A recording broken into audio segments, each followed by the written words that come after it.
Kita mulai intro dulu ya. Iya. Oke. Recording in progress.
Assalamualaikum warahmatullahi wabarakatuh. Selamat sore, salam sejahtera buat kita semua. Apa kabar sahabat berita desa.tv, seluruh pengurus APETNAS, anggota BPD dimanapun Anda berada. Pada sore hari ini kembali kita berjumpa dalam program Inspirasi Desa dengan saya, Ketua Umum DPP Asosiasi BPD Nasional APETNAS, ya. Kita sudah menayangkan beberapa kali program Inspirasi Desa. Pertama kemarin adalah desa wisata di Wonosalam. Kemudian kita juga mengangkat desa wisata di Cisande. Kalau tidak salah nih, desa Cisande ini tahun 2002 pernah mendapatkan penghargaan sebagai desa wisata terbaik, dan kalau nggak salah juga mungkin narasumber kita kali ini, ya, ini juga salah satu dewan juri pada saat Desa Cisande menerima penghargaan sebagai desa wisata terbaik, ya. Ini ada di Sukabumi. Nah, kali ini untuk lebih menambah nilai ya dari program kita Inspirasi Desa, saya sengaja mengundang Ibu, ya, bentar lagi Profesor ini, ya, Ibu Dekan Universitas Dekan Fakultas Pariwisata Universitas Pancasila, ya. Udah Prof belum, Bu Dekan? Mohon doanya aja Pak, Insya mudah-mudahan. Allah, ya. Insya Ini Allah. Bu Devi Rosa, ya, PhD, ya. Ya, ini beliau walaupun mungkin waktunya singkat, ya. Terima kasih sekali Bu Dekan sudah bisa sempatkan hadir, ya. Ini karena kemarin saya coba sounding ke beberapa teman, tema seperti ini sangat mereka butuhkan nih. Baik yang sudah mengelola desa wisata, apalagi yang baru melihat potensinya ada, tapi nggak tahu bagaimana memulainya. Saya berharap Bu Dekan bisa memberikan sedikit pencerahan, ya, di waktu yang singkat nih. Kalau nggak salah cuma setengah jam kurang ini Bu Dekan harus kembali menutup kegiatan di kampus, ya, untuk penerimaan mahasiswa baru, ya. Bagaimana sih Bu untuk menjadi sebuah desa wisata gitu kan, merintisnya, mengelolanya, dan mudah-mudahan ini bisa menjadi salah satu penerima anugerah desa wisata terbaik, ya, di mana Ibu Dekan juga salah satu dewan jurinya gitu. Ya, silakan Bu Dekan, saya mungkin agak sedikit persingkat karena jadwal Ibu Dekan yang juga agak sedikit mepet ini. Baik, Silakan Bu, terima Dekan, kasih. bisa disampaikan bagaimana sih Bu cara merintis dan mengembangkan desa wisata itu untuk bisa berkembang, bisa dikelola dengan baik dan ya akhirnya bisa mendatangkan profit dan ini meningkatkan PAD desa. Ya Bu Dekan. Baik, terima kasih Pak Indra. Terima kasih banyak Bapak Ibu untuk undangannya. Saya merasa terhormat bisa bertemu dengan Bapak Ibu secara virtual sore ini ya. Saya boleh share screen aja ya Pak Indra ya, biar Boleh, langsung ya. boleh Bu Ya, Dekan, ya. senang hati. Oh, masih di disable nih Pak? Belum bisa. Ya, tolong dibantu Miftah. Sudah Bu, sudah bisa. Oke. Oke.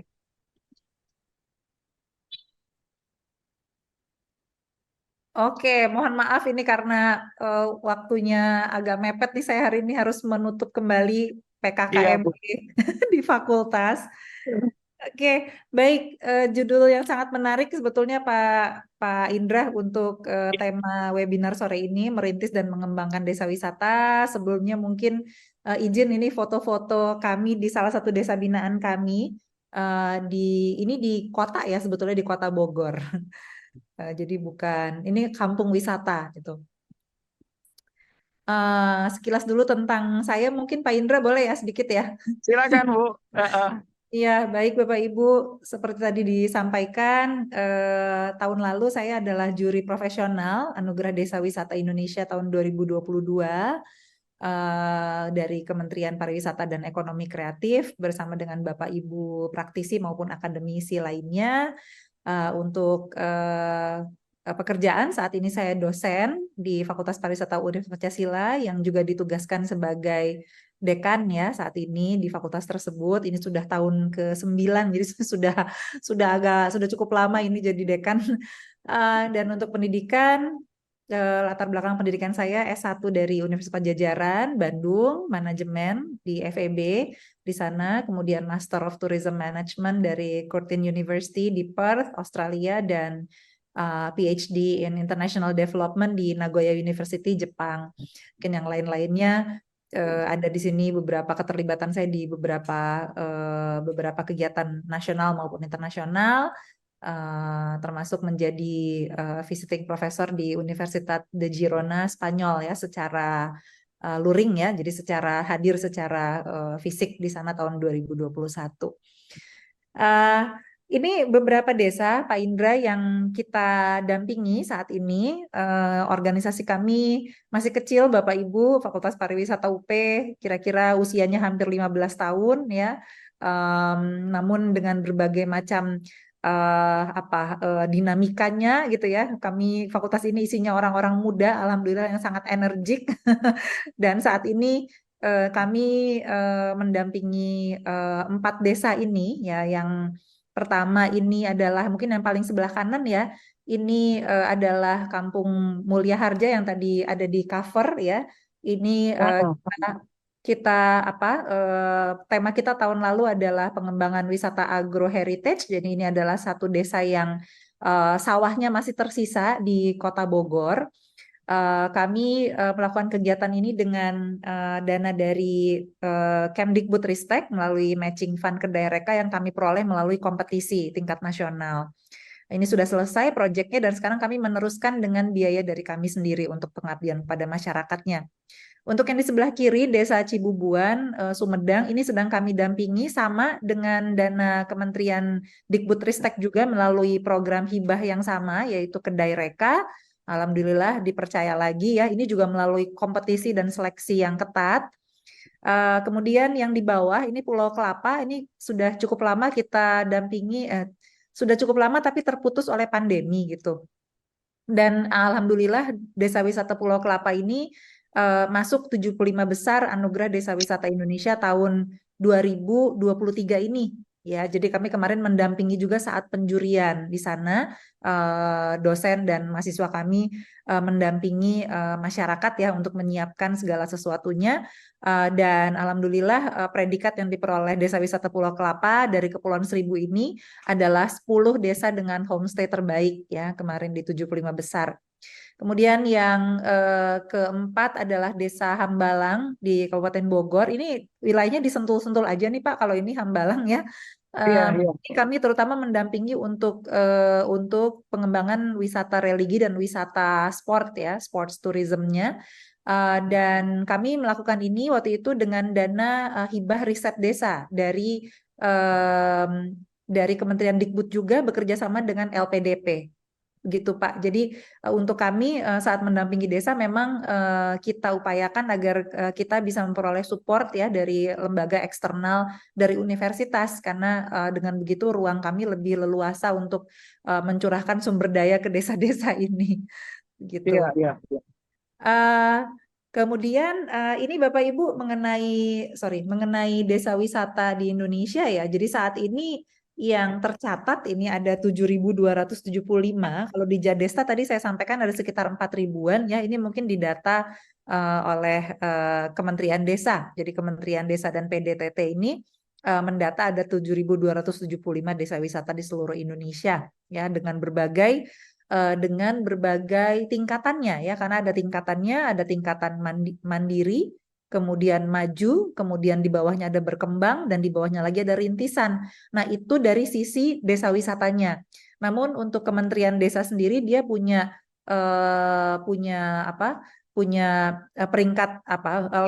peringkat desa beda lagi ya. Jadi desa ada beberapa indeksnya, saya agak lupa tuh ya. Tapi yang jelas untuk desa wisata tadi ya, ada di rintisan, berkembang, maju, dan mandiri. Nah, untuk landasan yuridis sendiri, kenapa kita bicara desa ya? Pertama tentunya karena ada Undang-Undang Nomor 6 Tahun 2014 tentang desa, kemudian ada Undang-Undang Nomor 10 2009 tentang kepariwisataan, kemudian ada Peraturan Menteri Parekraf tentang pedoman destinasi pariwisata berkelanjutan. Jadi tentunya kalau kita mau membangun desa, kita harus membangun dengan prinsip-prinsip berkelanjutan supaya desa-desa itu tidak dieksploitasi dalam waktu singkat, namun kemudian tidak berlanjut gitu karena sumber dayanya rusak dan lain sebagainya. Dan yang terakhir adalah adanya peraturan Menbudpar, ini masih yang lama, masih dipakai, tapinya tentang sadar wisata. Jadi sadar wisata ini salah satunya melalui program Sabta Pesona ya. Nah, mengapa desa wisata? Karena tentunya di Indonesia desa wisata pastinya kaya akan lanskap budaya, kemudian bentang alamnya juga mempunyai karakteristik ya, bentang alam yang tidak kita lihat di wilayah urban, kemudian ada karakteristik perdesaan yang kental lewat interaksi sosialnya mungkin yang lebih dekat satu sama lain ya, lanskap perumahannya gitu, sampai kegiatan-kegiatan ekonominya yang mungkin menarik untuk orang di luar desa tersebut ya. Kemudian juga ada kearifan lokal yang perlu kita jaga. Daya tarik ya, tadi ada daya tarik budaya, alam, kemudian interaksi manusianya sendiri ya, segala proses budaya yang ada di sana. Kemudian juga ada potensi pasar gitu, di sini ada potensi pasar yang cukup besar karena masyarakat perkotaan cenderung mencari tempat di mana mereka bisa escape, di mana mereka bisa healing gitu ya bahasa sekarangnya ya Pak Indra ya. Dan juga mengapa? Karena ada ketertarikan untuk interaksi atau pertukaran budaya. Jadi sudah secara fitrahnya manusia memang saling ingin tahu ya satu sama lain, dan desa ini bisa mengakomodir sebetulnya interaksi dan pertukaran budaya tersebut. Oke, nah kalau kita bicara desa wisata nih, kan ada wisata perdesaan, ada desa wisata ya Bapak Ibu ya. Nah, wisata perdesaan ini adalah aktivitas atau kegiatan wisata di wilayah perdesaan. Tapi memang wisata perdesaan ini itu bedanya dengan desa wisata adalah karena desa wisata ini memang adalah desa yang masyarakatnya atau desa tersebut disiapkan untuk memang menerima wisatawan. Jadi wisata perdesaan adalah segala macam kegiatan wisata yang berada di wilayah perdesaan, tapi wisata perdesaan belum tentu ada desa wisatanya. Kalau Bapak Ibu datang ke pinggir melihat sawah misalnya, itu wisata perdesaan tuh, tapi belum tentu desa wisata, karena desa wisata itu pasti harus ada lembaganya, itu harus ada lembaganya, dan lembaga ini bisa hasil bentukan masyarakat, pemerintah desa atau pemerintahan yang lebih tinggi di atasnya ya. Ini saya pinjam slide ini dari Anugerah Desa Wisata tahun lalu ya, beberapa slide di sini. Kemudian di dalam pengembangan pariwisata desa ini ada panduan desa wisata 2021, ada pedoman umum pembangunan pemberdayaan masyarakat desa ya, dan yang pastinya adalah pembangunan desa atau pembangunan desa wisata ini mengintegrasikan sumber daya alam, manusia, sosial, sarana prasarana, dana ya, mengintegrasikan unggulan desa adalah sektor pertanian, perkebunan, peternakan, perhutanan, perikanan, kriya dan sebagainya. Dan pariwisata di sini menciptakan nilai tambah dari produk-produk unggulan tersebut ya. Kemudian pengembangan desa wisata ini lebih idealnya berbasis masyarakat ya, karena ketika berbasis masyarakat kegiatan pariwisata ini dimiliki, dioperasikan, dikelola, dikoordinasikan oleh masyarakat.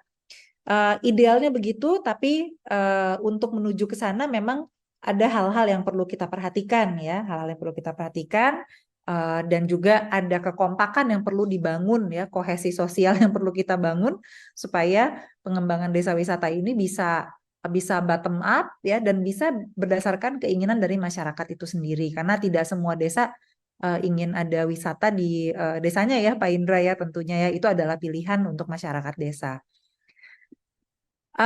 Salah satu yang paling penting di awal adalah pembentukan kelompok sadar wisata atau Pokdarwis ya.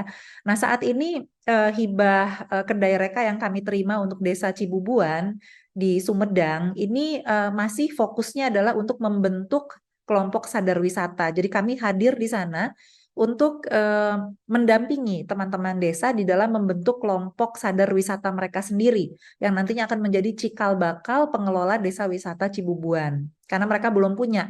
Lain halnya tahun lalu ketika kami masuk ke Mulia Harja sudah punya Pokdarwis yang kalau di Jawa Barat Pak Indra namanya itu Kompepar, kelompok penggerak pariwisata. Tapi kalau istilah umumnya Kemenpar menyebutnya itu Pokdarwis ya. Jadi ini adalah kelembagaan di tingkat masyarakat yang anggotanya terdiri dari para pelaku kepariwisataan yang peduli, bertanggung jawab, berperan sebagai penggerak ya untuk terciptanya iklim yang kondusif untuk tumbuh kembangnya pariwisata. Dan ini tujuannya untuk kesejahteraan masyarakat sekitar. Pembentukan Pokdarwis itu penting karena tujuannya adalah untuk meningkatkan peran serta pelaku usaha pariwisata dan masyarakat dalam menata pelayanan. Jadi mereka yang mapping nih kebutuhannya apa sih, kemudian daya tariknya apa gitu ya. Kemudian meningkatkan jumlah arus kunjungan wisatawan. Kalau zaman sekarang zaman sosmed, satu-satu anggota Pokdarwis saja posting mungkin itu sudah bermanfaat ya untuk desanya ya. Menciptakan rasa aman dan nyaman bagi wisatawan yang berwisata, meningkatkan sadar wisata dan sabta pesona bagi masyarakat sekitar objek dan daya tarik wisata. Sabta pesona ini ada 7 Bapak Ibu, dan kedengarannya sadar wisata itu sepele ya, tapi tidak semua tempat sudah memiliki itu gitu. Jadi tidak semua masyarakat tahu bagaimana memposisikan diri sebagai tuan rumah ketika ada wisatawan atau pengunjung yang datang ke desanya. Jadi kami pun sampai di titik ini masih sering melakukan pengabdian kepada masyarakat dan mengisinya dengan kampanye sadar wisata, karena ya kalau kita lihat mungkin di kelihatannya apa sih kok cuma sadar wisata aja ya, tapi nyatanya itu diperlukan gitu di tingkat grassroots ya. Kemudian tujuannya lagi adalah memanfaatkan dan meningkatkan potensi daya tarik wisata, meningkatkan mutu pelayanan bagi wisatawan, dan menciptakan desa sebagai daerah tujuan wisata yang berkesan gitu. Untuk sasarannya ini hampir sama dengan yang tadi ya. Di sini ada tambahannya saja, di sini lebih spesifik ke arah sarana prasarana, kemudian citra kepariwisataan yang serasi dengan lingkungan, ada kebersihan dan ketertiban ya, ada pemerataan pembangunan, pendapatan masyarakat. Nah, itu kira-kira sasaran-sasaran yang lebih detail dibandingkan dengan tujuan tadi. Nah, ini nanti mungkin bisa dilihat saja Pak untuk PPT-nya ya. Nah, ini tugas pokok dan fungsinya adalah meningkatkan motivasi masyarakat dalam rangka mendukung pembangunan kepariwisataan, serta meningkatkan kemampuan dan keterampilan anggota-anggotanya. Pokdarwis, jika sudah ada pun nanti mereka akan masuk ke fase yang berbeda-beda ya, Pak Indra ya. Jadi artinya Pokdarwis ini kita pernah mengalami mendampingi suatu desa yang Pokdarwisnya ini tidak ada regenerasinya, karena desa ini terletak di wilayah sangat dekat dengan wilayah urban sehingga orang mudanya lebih tertarik untuk bekerja di luar kampung tersebut. Nah, jadi Pokdarwisnya ada tapi semacam mati suri gitu Pak, hidup segan mati tak mau gitu. Jadi kami sekarang ini ketika mendampingi desa selalu mendata atau bertanya dulu kepada teman-teman desa ya, bagaimana populasi anak mudanya gitu. Mereka kerja di mana saja, karena pemahaman kami sebagai pendamping untuk kondisi sosial ekonomi masyarakat itu ternyata sangat penting ya, karena desa ini beda-beda karakteristiknya gitu. Jadi kita akan melihat apa yang sebetulnya dibutuhkan gitu, karena ketika tidak ada regenerasi biasanya kalau sudah agak jauh tuh nanti berbagai aktivitas itu akan jadi sia-sia gitu ya. Kemudian ruang lingkup kegiatan Pokdarwis ini mungkin penting ya, melakukan penyuluhan kepada unsur-unsur kepariwisataan di desanya sendiri, mengadakan peningkatan pengetahuan melalui pendidikan, bisa dengan mengundang narsum-narsum mungkin pendamping semacam kami begini dari kampus-kampus ya, menyebarkan informasi tentang kepariwisataan di lingkungan sekolah, organisasi pemuda seperti Karang Taruna ya. Kemudian meningkatkan komunikasi timbal balik antara para pembinanya dengan Pokdarwis yang disebut Kompepar di sini ya. Kemudian juga mulai dari mengadakan diskusi rutin ya, kemudian melakukan kegiatan-kegiatan yang menjembatani para pelaku ini dengan aparat, dengan para pemangku desa ya. Kadang-kadang juga ada Pokdarwis yang cukup berinisiatif ya untuk mengadakan studi banding ke daerah-daerah lain dan kegiatan-kegiatan lain yang dianggap perlu gitu.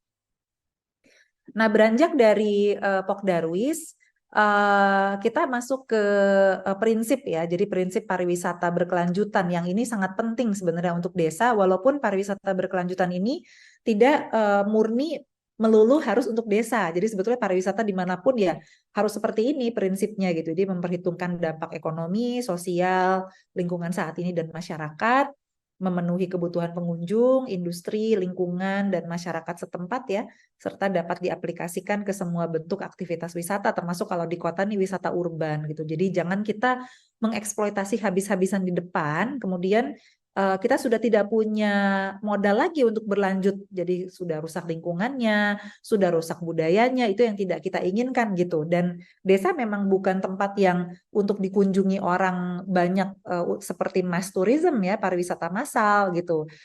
Sudah banyak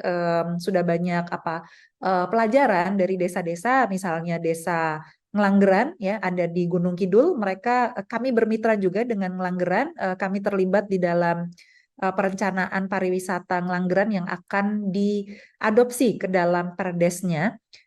Dan di sini kami berkomitmen ya Pak Indra, setiap semester, setiap tahun kami menurunkan 2 mahasiswa untuk magang di Desa Wisata Ngelanggeran ini untuk mendampingi dalam survei, observasi sebagai modal untuk penyusunan perencanaan pariwisata yang nanti akan diangkat menjadi perdes. Dan Ngelanggeran ini alhamdulillah 2021 kalau tidak salah ya, adalah satu desa di Indonesia yang dinobatkan oleh lembaga PBB untuk pariwisata atau United Nations World Tourism Organization sebagai desa wisata terbaik di dunia gitu. Jadi kami bangga juga mendampingi desa wisata Ngelanggeran ini. Nah, ini daya tarik wisata. Jadi kalau misalnya kita bicara dari mana gitu ya, dari mana sih kita mesti berpikirnya? Mungkin Bapak Ibu bisa memulai dengan memikirkan daya tarik wisata budaya apa yang ada, daya tarik wisata alam yang ada, dan daya tarik wisata buatan apa yang ada jika memang ada gitu ya. Nah, daya tarik ini adalah semua keunikan, keotentikan. Jadi dia bisa berupa tempat, dia bisa berupa monumen, dia bisa berupa rumah adat, dia bisa berupa event gitu. Jadi apapun yang menarik wisatawan untuk berkunjung. Nah, itu boleh diinventarisir Bapak Ibu gitu. Jika sudah mengelola daya tarik wisata, maka yang perlu kita pikirkan adalah yang perlu dikelola tuh apa ya? Yang perlu dikelola pastinya pengunjung, informasi, ya, kegiatannya, wisatawannya kira-kira mau diajak apa ya di sana ya? Mau ngapain mereka gitu kan? Kemudian mungkin homestay, kuliner, kria, ruangnya ya, apakah ruang ini cukup untuk mengakomodir misalnya grup-grup wisatawan ya, aksesnya seperti apa, fasilitas, dan yang paling penting adalah dampaknya ya, karena dampaknya bisa macam-macam nih, keramaian, sampah, ketidaknyamanan penduduk itu harus dipikirkan. Atribut penting ya, kita memang perlu tahu apa keunikan atau atribut-atribut dari desa wisata kita sendiri. Kita perlu mengidentifikasi hal tersebut ya. Kemudian perlu melakukan sinergi antar komponen ya. Ini mungkin bisa di dalamnya ada produk pariwisata, ada produk kria, ada pasar pariwisata, ada produk pangan yang khas dan berkualitas. Nah, semuanya ini sebetulnya adalah modal atau adalah tulang punggung dari ekonomi lokal ya. Jadi proses pengolahan komoditas pangan bisa jadi daya tarik wisata. Proses penciptaan kria atau kerajinan bisa juga. Kemudian ketika memang kria itu sudah menjadi barang yang tangible, itu bisa dijual kepada wisatawan. Kemudian juga ketika produk pangan ini sudah terproduksi, ini bisa dijual untuk wisatawan, bahkan kepada toko-toko cenderamata, hotel, restoran, dan lain sebagainya. Pengaturan ruang, akses, fasilitas ini penting ya, pengelolaan transportasi yang kami rasakan misalnya saat mendampingi Kampung Mulia Harja adalah posisinya yang sangat dekat dengan Kota Bogor, karena termasuk Kota Bogor juga. Aksesnya mudah karena terletak di wilayah urban, namun ketika kita sudah masuk ke kampung tersebut jalannya agak sempit ya, sehingga perlu dipikirkan mungkin nanti kalau orangnya banyak gimana ya, apakah mau pakai shuttle atau bagaimana ya. Kemudian keselamatan pengunjung ya, kita juga perlu mengidentifikasi potensi-potensi bahaya dan menginformasikannya kepada pengunjung. Kemudian mungkin menyiapkan fasilitas keselamatan ya, ada desa-desa yang punya aktivitas river tubing ya kan, kemudian mungkin juga jelajah desa masuk ke hutan, itu juga harus ada SOP-nya tuh ya, terdapat prosedur situasi darurat ya. Dan hal-hal seperti ini termasuk yang dinilai di dalam Anugerah Desa Wisata Indonesia. Jadi dalam kelembaganya termasuk adalah pengelolaan risiko. Ketika bicara daya tarik wisata, Bapak Ibu, ini yang kami lakukan di Mulia Harja adalah bisa dilihat di sini di pojok ya. Ini adalah pemetaan jalur wisata agro heritage yang kami bangun bersama dengan masyarakat. Jadi di sini kami tidak turun ke desa kemudian sok tahu menetapkan titik-titik ya. Kita menggali dari masyarakat poin-poin yang mereka anggap penting dan mereka anggap potensial sebagai daya tarik. Kemudian kita survei sama-sama. Dan akhirnya kita membuat sebuah jalur agro heritage untuk wisata berjalan kaki. Ya, ini sekitar 2 kilo sampai 3 kiloan. Di sini juga kami di acara puncak pendampingan di Mulia Harja di Kampung Lembur Sawah khususnya ya tahun lalu. Ini puncaknya adalah melakukan uji coba atau familiarization trip, di mana kami mengundang tour operator. Jadi kami mengundang perusahaan tour travel di Bogor, kemudian komunitas-komunitas yang relevan, kemudian media, dan juga himpunan pramuwisata Indonesia ya, atau guide ya. Dan di sini kami mendapatkan masukan untuk jalur tersebut. Jadi ini uji coba jalur Bapak Ibu, sangat penting ya uji coba produk ini. Pengaturan informasi, nah ini adalah salah satu cara untuk mengedukasi pengunjung ya, karena pengunjung itu ya mereka orang baru gitu, dan kalau kita punya aturan-aturan yang harus kita komunikasikan kepada wisatawan, kita memang harus melakukannya ya. Jadi pengaturan informasi ini penting supaya kita bisa mengatur ekspektasinya pengunjung, menambah kualitas pengalaman. Jadi bukan sekedar lihat-lihat, tapi ada story behind yang diceritakan. Mungkin ada hikmah-hikmah yang bisa dipetik ya dari apa yang dilihat di desa tersebut. Kemudian juga meningkatkan motivasi mereka untuk ikut melestarikan alam, budaya, dan lain sebagainya, meningkatkan dukungan untuk pengelolaan. Dan untuk media informasinya bisa kita pakai pusat informasi, jika memang ada modalnya untuk itu ada tempatnya, papan informasi dan briefing, interpretasi, storytelling, website, media sosial, brosur, atau leaflet. Yang kami lakukan untuk Mulia Harja adalah kami membangun secara fisik, Bapak Ibu, seperti ini peta ya. Di sini peta yang kami bangun di 3 titik di desa tersebut.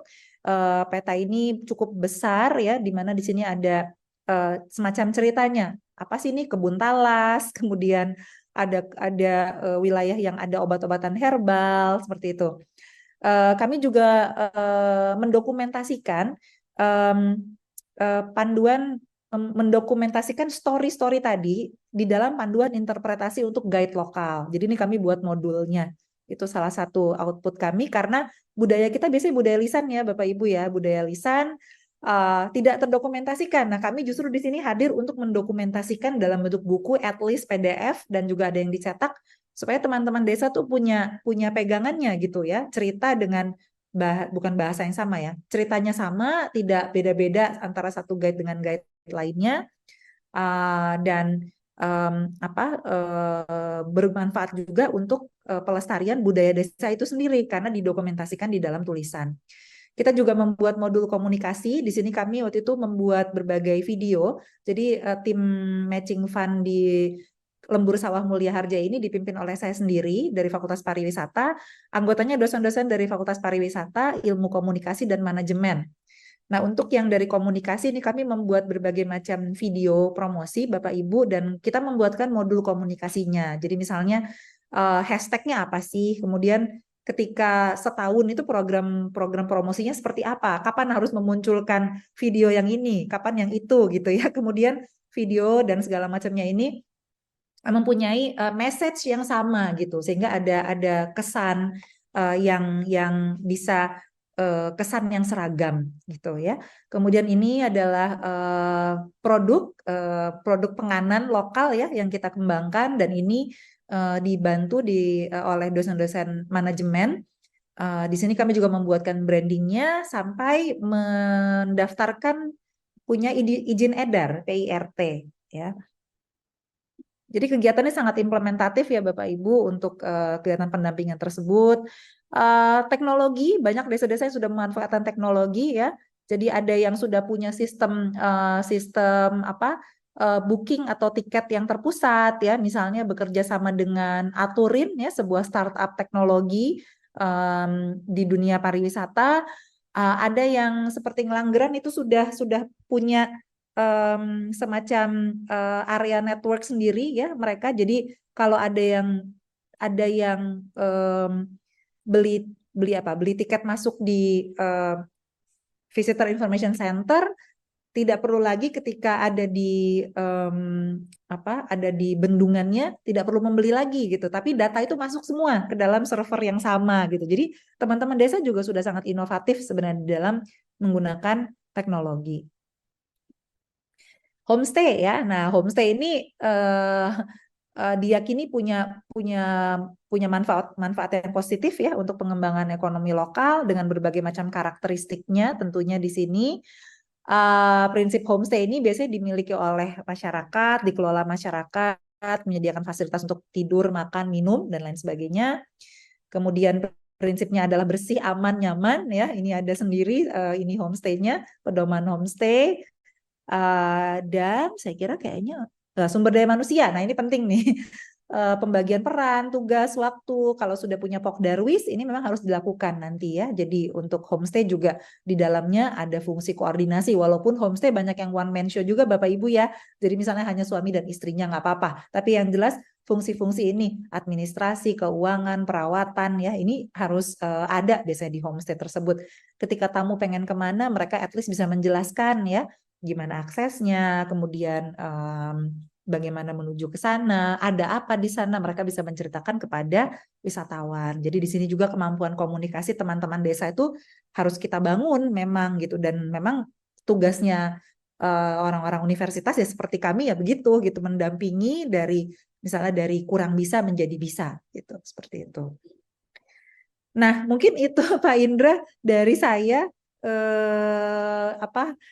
mudah-mudahan cukup memberikan bayangan ya, bisa dilanjutkan lagi lain kali dengan ngobrol-ngobrol yang lebih panjang.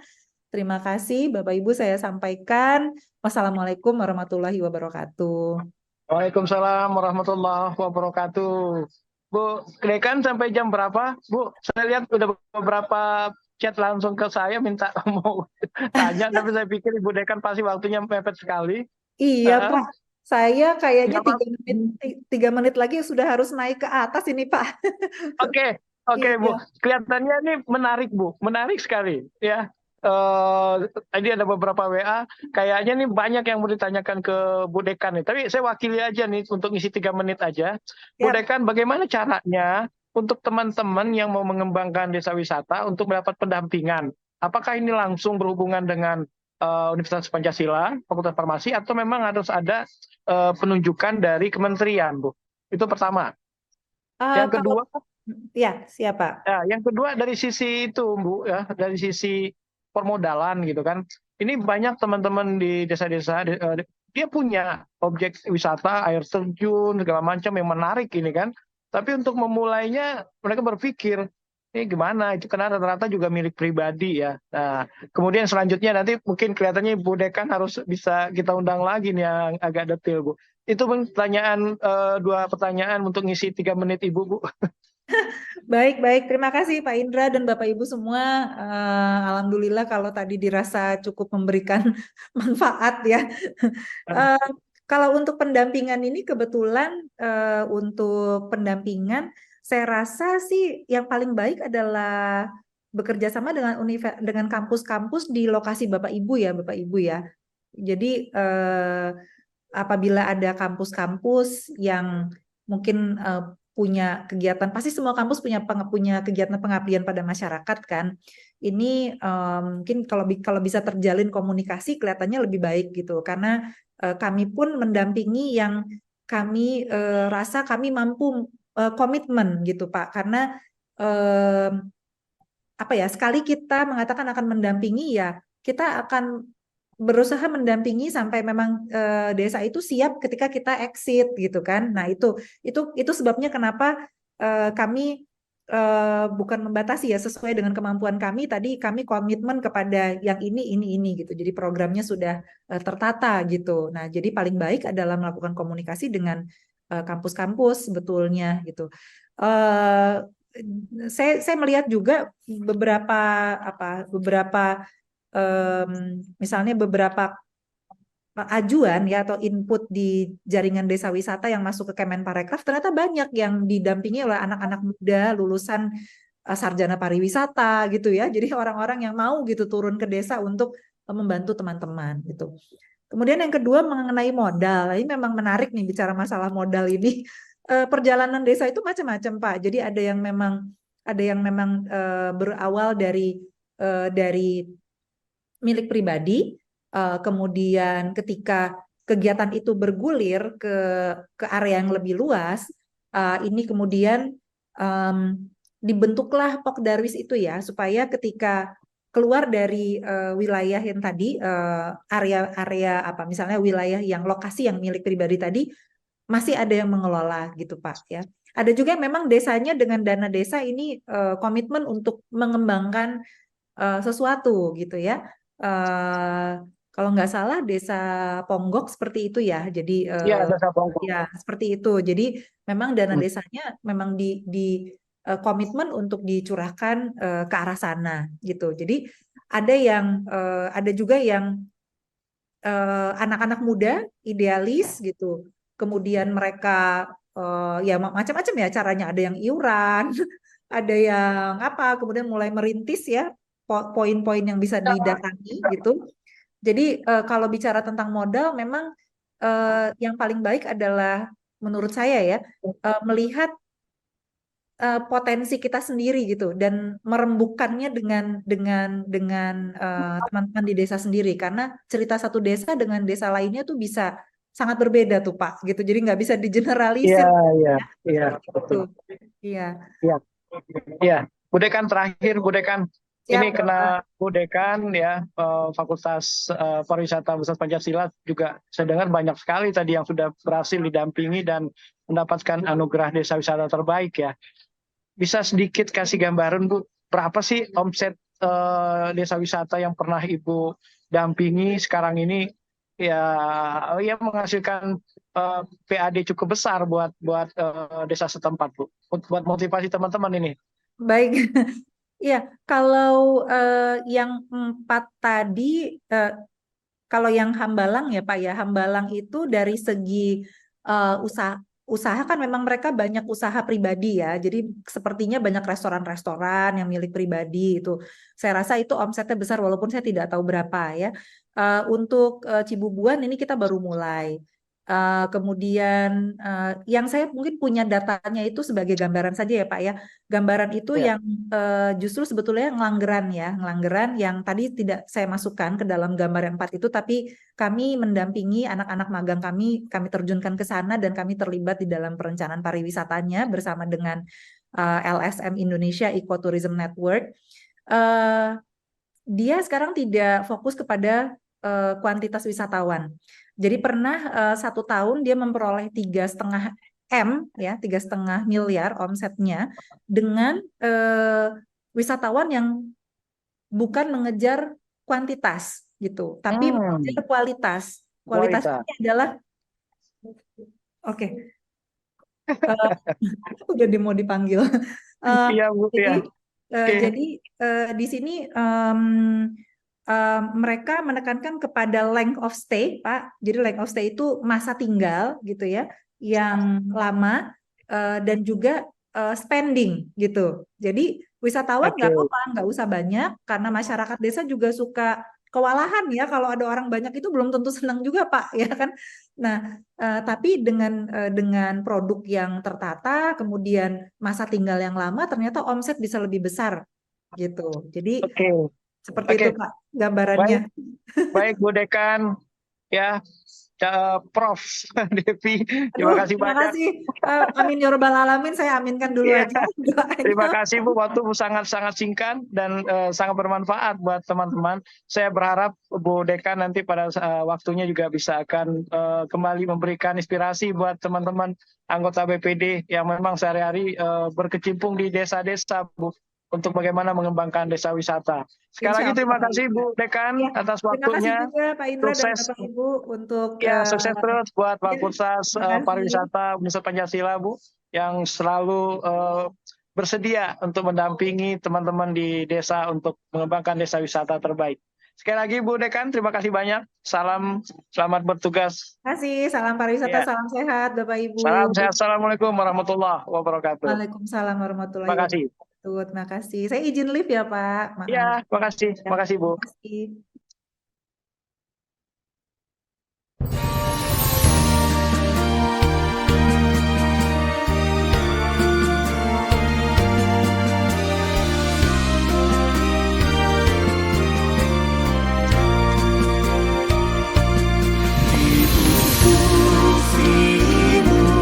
Pagi bersinar, bertanda semangat mulai terpancar. Karunia Tuhan yang Maha Kuasa, Kau ciptakan bumi Indonesia. Puji dan syukur kami sembahkan atas nikmat yang telah Kau berikan, menjadi semangat untuk berjuang demi Indonesia makmur sejahtera.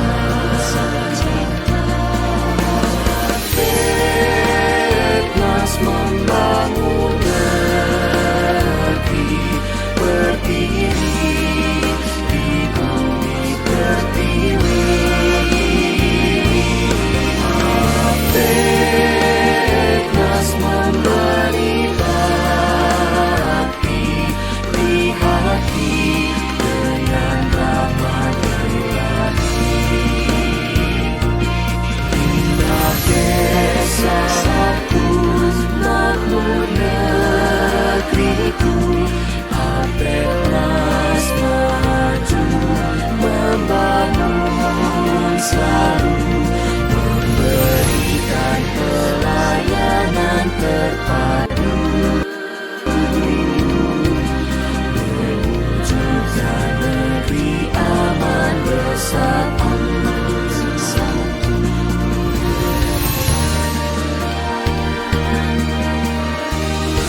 kami sembahkan.